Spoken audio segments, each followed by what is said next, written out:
You know, sometimes in the minutia of news, everything gets covered by some of the worst stories imaginable. That's what people want to see. That's what draws the headlines, the views, the clicks, whatever it is. But believe it or not, there was some good news this week that really few people even talked about or acknowledged. And that good news was that in the last couple days, we have had two different major religious organizations here in the United States come out and endorse and sign on to the Green New Deal. The two groups are the Unitarian Universalist Association and the United Church of Christ. Both of these religious organizations have said, we are going to sign on to this deal. We support it. We back it. Why? Because if we view it as the environment, the land, the earth, whatever we want to call it, was given to us by God, then it is our duty to protect it. In fact, the Bible actually does say that, folks. Go back and take a look. The Bible says we have the duty to protect it. Now, I know a lot of the hardcore right-wing Republican politician evangelicals tell us that, oh, it doesn't matter if we destroy the earth. God will fix it for us. He's a good guy. I've met him. I've talked to him one time. That's not what the Bible actually says, though. It says you have to take care of this. God gave it to you. This is your gift. You got to take care of this. And that's exactly what these evangelical organizations believe. And that is the correct belief to have if you believe in religion. But here's the thing.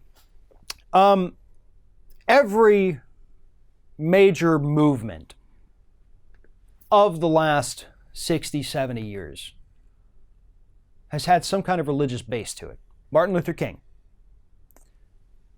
showed us, using religion, how racism was bad, how segregation was bad, and all of that. He backed his claims up with religion.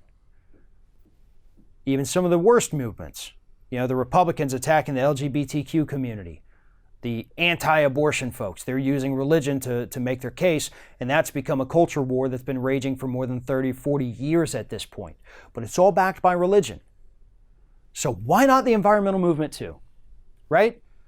If you do believe in religion, if you are a Christian and you believe that there is one God up there in the sky and that He gave us this earth, if you believe that, then you also have to believe, because it's in your book, that we have a duty to protect this land. And to be honest, this is something that transcends religions and it transcends political parties. And that's what we have to get behind now. Yeah, I don't typically call for alliances with some of the worst out there, but believe it or not, the issue of climate change is going to be one of those issues where all of us, left, right, center, libertarian, Green Party, their Green Party's already there, let's be honest. They're already there. But we all have to come together.